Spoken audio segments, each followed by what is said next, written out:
It was my uncle who introduced me in the art of palm wine tapping. I helped him a couple of times in the process of producing the palm wine, but also when he was marketing the palm wine. And there were people who were spoiling the palm wine industry. Some of them, after producing palm wine, in order to increase the quantity of the palm wine and make more money, they would pour in water and put some saccharin in the palm wine. Now, there are two types of palm wine consumers.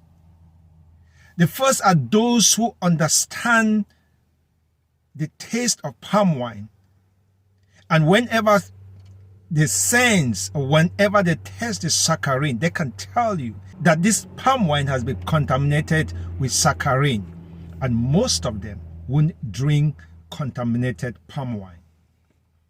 The second type of palm wine consumers are those who don't care. As long as it is white and has the flavor of palm wine, or they say, in my cup, I want to see palm wine. Now, there are people who have gone to God and have cried before him and requested for fresh palm wine from heaven. They have asked for his power and his grace.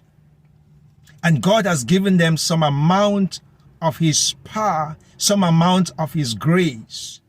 And now they look at what God has given them and they say, oh, I didn't know this grace, this power, this palm wine from heaven could make me rich.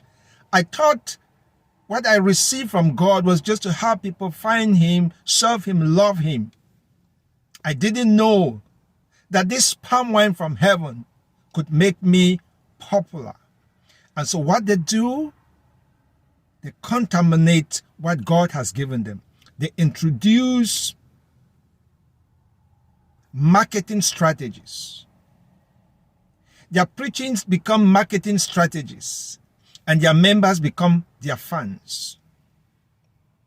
Now, there are three types of stakeholders when it comes to Christianity. The first type of stakeholders are those who know the truth.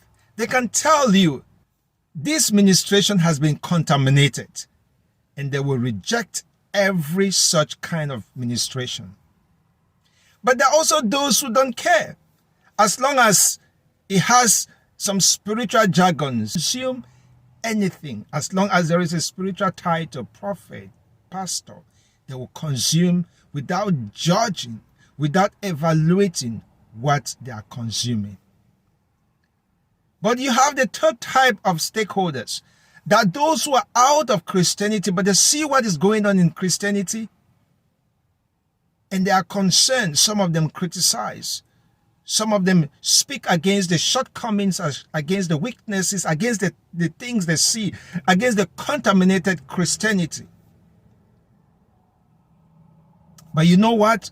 Most often, such people, I strongly believe they have the call of God upon their lives. And one of the ways to know your God-given purpose is the things that you hate, the things that you don't like to see, they're the things you were born to change. And I believe that some of the people who criticize the things going on in Christianity, they have a great call of God upon their lives. Now, all they have to do is to accept Jesus Christ as their personal Lord and Savior, so that they can do what God has called them to do, what they were born to do, what they were born to change in the face of Christianity. Now, 4 key messages. To those who know the truth and who have made up their minds not to be contaminated, keep on living the truth. Keep on preaching the truth. Keep on practicing the truth. For those who have contaminated what God has given them, God is saying, I have more that I want to pour into your life. You don't have to contaminate what I have given you, because I have more. You don't have to increase what I've given you by introducing the sales of anointed water, anointed pens, anointed almanacs, anointed this, anointed that. No, you don't have to do that. I have more to pour into your lives. And to those who consume contaminated grace, contaminated power, contaminated information.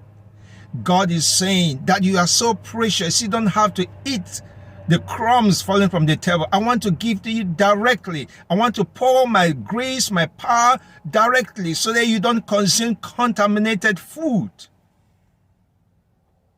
And for those who criticize and they are concerned with what is going on in Christianity, God is saying, you have a great call upon your life. You can't stop what you were born to do because some people are contaminating Christianity. You can't do that. You have to fulfill your God-given gifts, your God-given purpose. God bless you.